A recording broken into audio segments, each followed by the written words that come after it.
ครับข้าจะบาดีแล้วจะบาดีพี่น้องจะบาดีพี่ทุกคนตั้งไกลตั้งไกลนะดีต้อนรับเข้าสู่ช่องเก็บบ้านนาตามที่เคย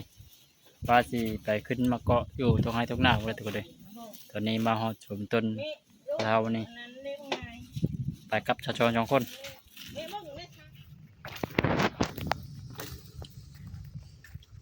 พันไปคุมเลยดิ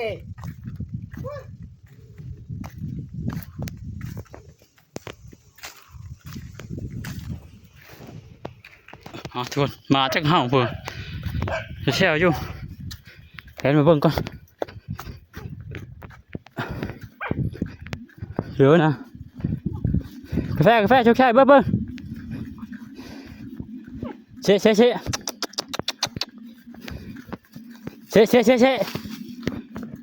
ตัวงูโป๊ะเบิ่งโอ้ลูกพ่อลูกงูโป๊ะคนครบถึงคากเคิงครบนะญาติเดียวดึงไปดึงมาอยู่พอแล้วลูกพอเป็นหัวตายอย่างนี้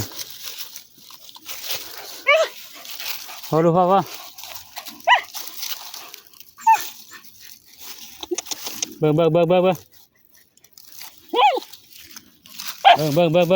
ช่เบิ่งพอพบถึงคาดเรื่องเห็ดบ้าคากเคิงมันเห็ดนะตาบอดอีละมานะพี่เคิงนี่มาชอบมาเก็บมาพี่มันครบถึงคาดมันคือคนนะ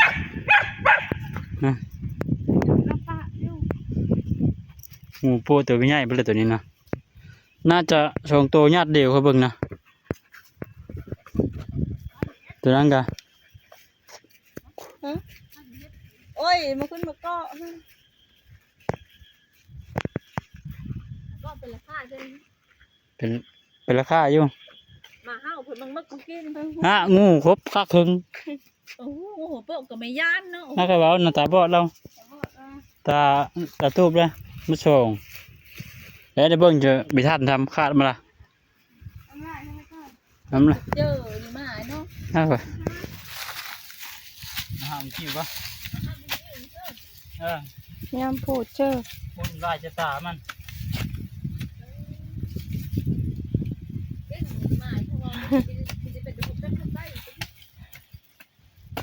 ไม่ใกล้จะมีป้าเลิศแล้วมันมีค่อยไล่ไปแล้ว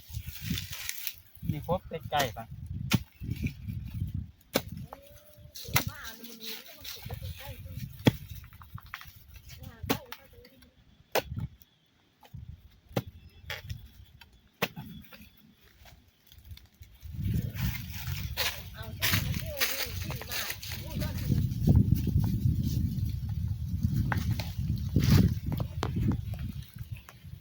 ไม้พิเศษตัวนี้นะไม้มาคิวพูดเชื่อตามมาเพื่อนคนนี้เอาไว้เลยเจองูมาเริ่มมานั้นโลดตามพูดได้พูดได้จะตามันมีญาติงูไม้นะมารู้ไหมแต่กาแฟวิดีโอหมดเลยหมอนี่นั้นมันมีญาติหมอเนี่ยแล้วก็ดูมันลายจะตามันเลยเรื่องคือว่า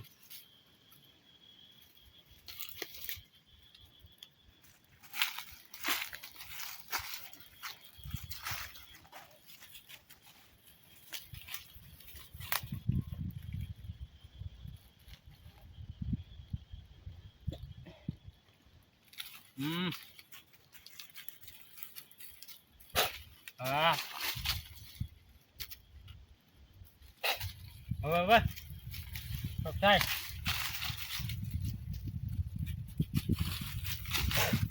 เบิ้งไม่ได้ติ๊กไม่ได้ทำเบิ้งดูเบิ้ง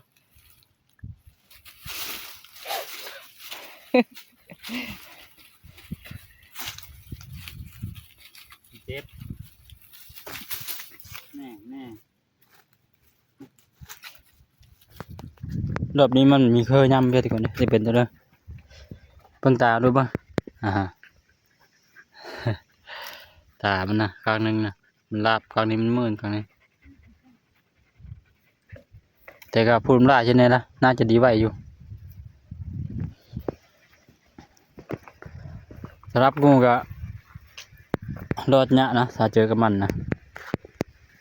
เนี่ยมอยไว้เถิงพี่ยำครบพี่ยันเหี้ยมันถือภาคเคิงสำหรับงูโปโปขอลายมีพิษงูพิษหายโอ้ยมาคนนี้ไปป้านี่ขันไปใช้พิทัศน์นี่ยันยะไอ้ทุนเลยเบิ่งนะ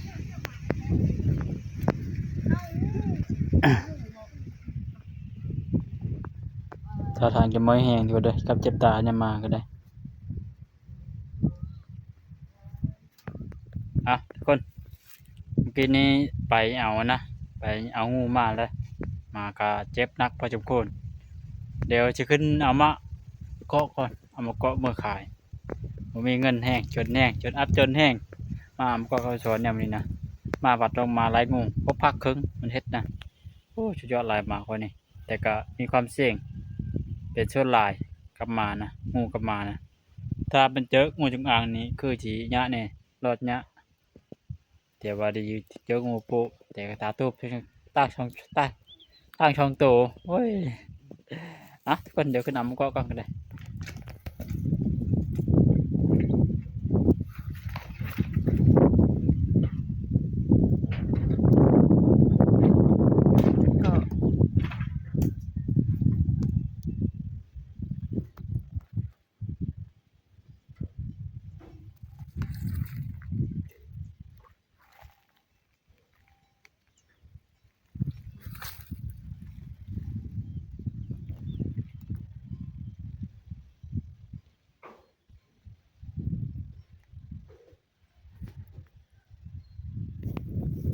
ก็ทุกคนเก็บมาก็ไปได้เป่าหนึ่งกินนะยังอีลมหักไม้ละลมมันแต่กไม้ละนี่มาวันนอนเดี๋ยววันนอนพี่ละทีมงานตาตูบทีมงานตัวนี้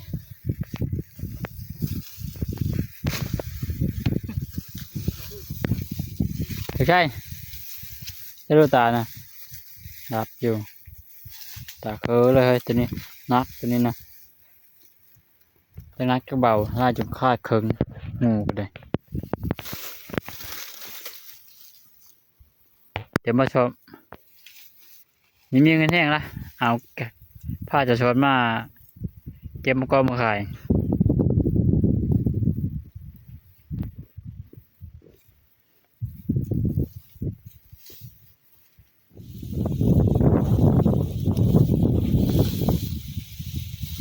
บางก็บางคอยเป็นราคาเด้อบางคอยเด้อ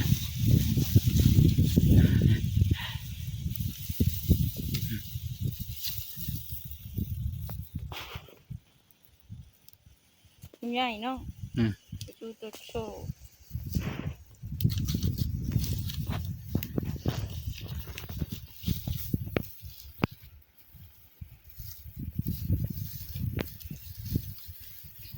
ชีวิตอันตรกามันก็ยากไม่เธอมันชุกไว้เพราะว่าหนูชุกเขาไม่เอาได้จ้ะอันตรกามันจะชุกไว้จะได้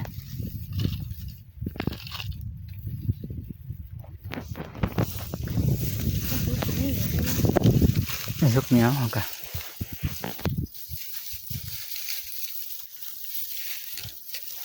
ยึดห้างยึดห้างดีละ พัดนี่ครับวันนี้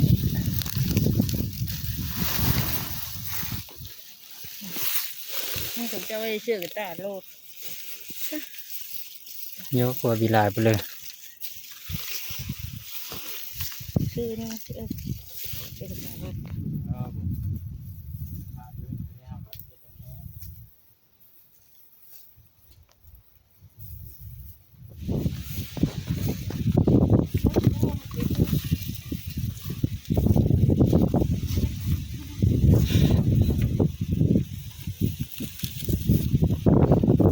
อันนี้ อันนี้เอ้ย เออ ห่าน จิโกเก็บเทระหน่อยสองหน่อยก็ได้เก็บบ่ได้เมื่อขายซื้อน้ำมันรถมาดูว่าหน้าหน่วยนั่นกันนะ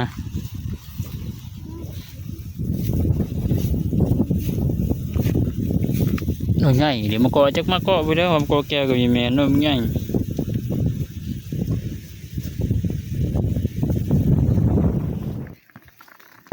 ครบแล้วก็คือได้สองชอบป่าที่คุณนะชอบที่ชองห้ามีเต็มแล้วก็มาใหญ่นี่นะเขาเบิ้งนี่ได้อยู่ประมาณ5 โล 6 โลอันดีกว่าหมดเลย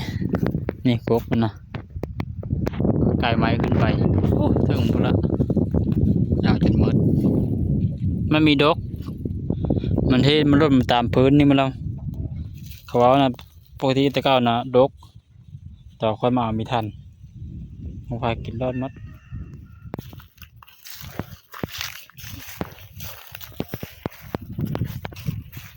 งูก่อนงูกระเพาะเถียงนี่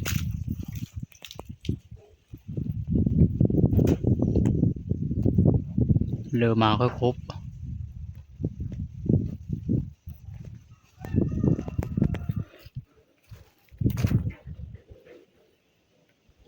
เดี๋ยวมาพระเท่าเอาหรือเปล่าทุกคนเลยพระเท่าเอ็มพระเท่าอยู่หน้านี่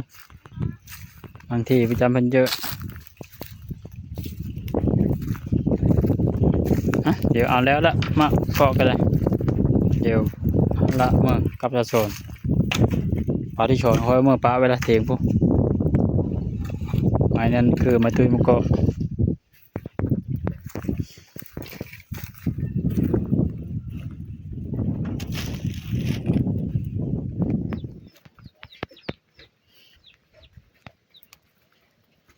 ตัดแล้วบ่โหมันนะ ย่างนะ ตัดเลยแฮวมันถือเด้อแฮวมันถืออันตรายได้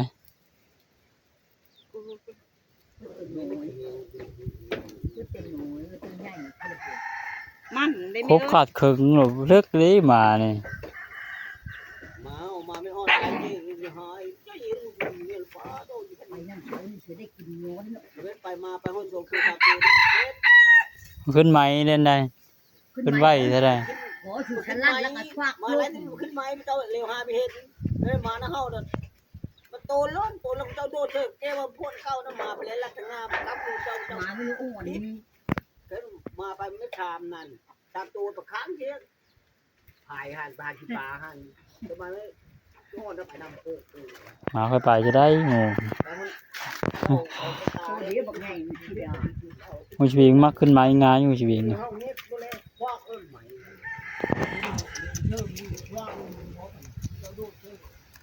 ถ้าชอบเป็นจีงูเขาเป็นจีชอบนะเกตมัน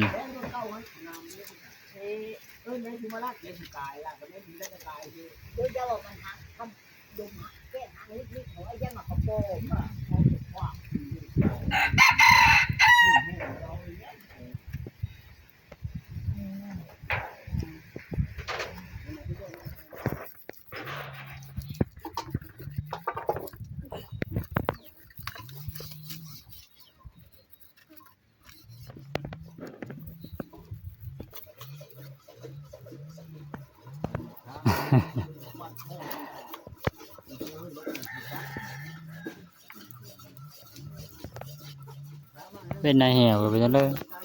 เจ็บบ่เป็นคนไผ่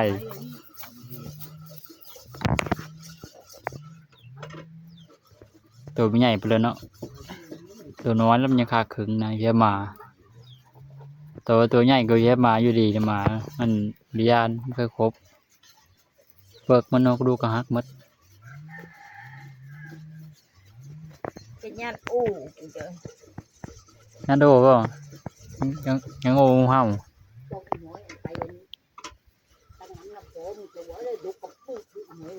เยอะ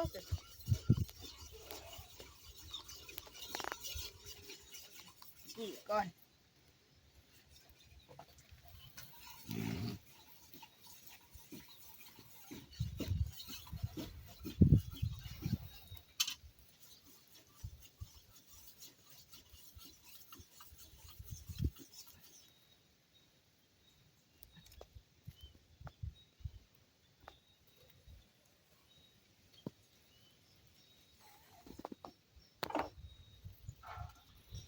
เป็นพักแล้วทุกคนเลยขากหมอกันเลยตับงูก็ได้เขาจะไปเยอะ เยอะ เยอะบ่ เยอะจับมัน นี่เพิ่นพักแล้วเจอสามใบ ไปแม่พวกเจ้าเยอะเจ้า เรื่องเหลืองนี่ นะหาโชงห้างใหญ่แต่ละโบยห้างโอ้เอากับทางไปได้ป้าผู้ เครื่องปรุงก็ได้ เดินหูนดิเดินไทยหูนดิ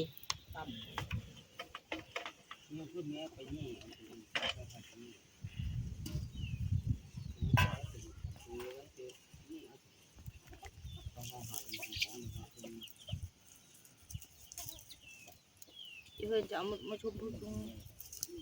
ให้มาชมนะ ผู้ชมมีบ่พี่นะ ชมเลย ใครผู้ชมในเป็นเชอร์แม้มันจะเป็นเชอร์อยู่เชอร์ต้มปลาพุ่นแม่ผู้ชมแมันบอก นะแม่เอามาชมเนาะฮะทางไงได้ไปนะฮะ เอามาชมเชอร์ตบงู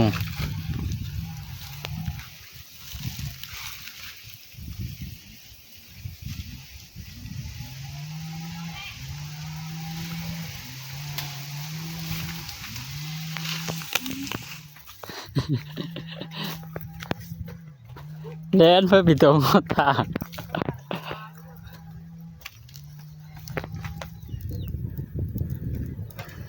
มาแล้วมาชมกันได้ โอ้โอ้โหกระโดด พอแล้วโอเค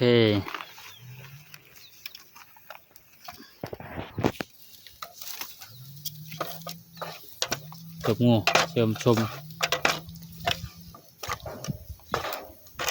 ขาดครึ่งหนึ่งยังครึ่งหนึ่งยังคนละครึ่งถ้าชอบมันเด็ดได้แลนปุยมา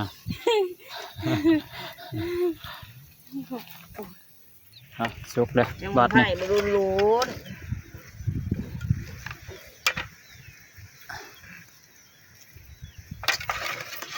พอมาพอเท่าทุกคนเลยแต่ว่าพอเท่าวิธีกินเพิ่งขลั่มบ่ ๆโดยถือสิทธิ์นะ เพิ่งกินมาได้ช่วงนี้นี่ถ้าชอบมันจักคือเก่า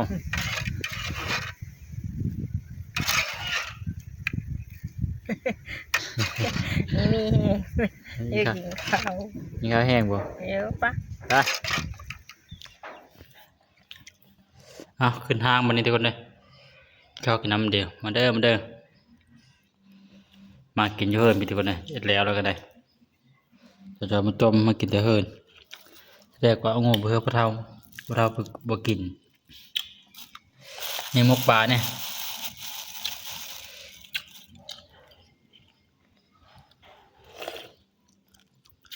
ต้มผัก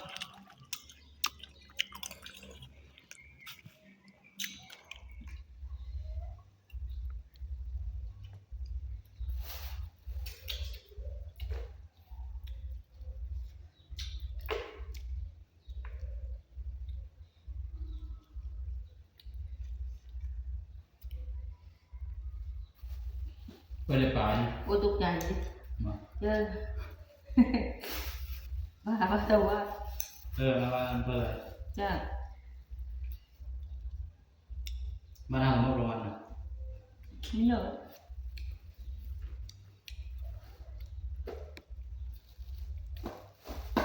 มันยังมาคนเดียว คนไม่ตายนะกินแกะนะคนละ เมื่อมันยังตามมันกิน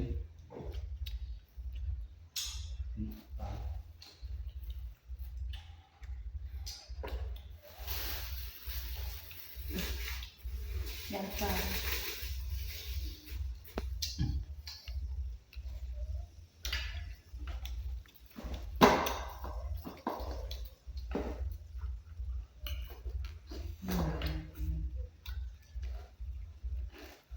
เกซีนี่เชื่ออะไรเชื่อจ้า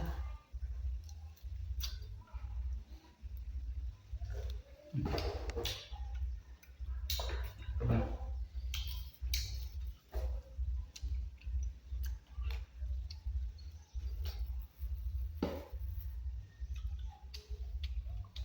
ว่าดี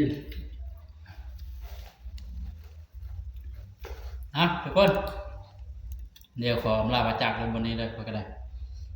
ลาบาจากที่พาเข้าเลยละนะครับคลิปนี้ก็ได้พักไว้ตอนน้องลงบนนี้เลย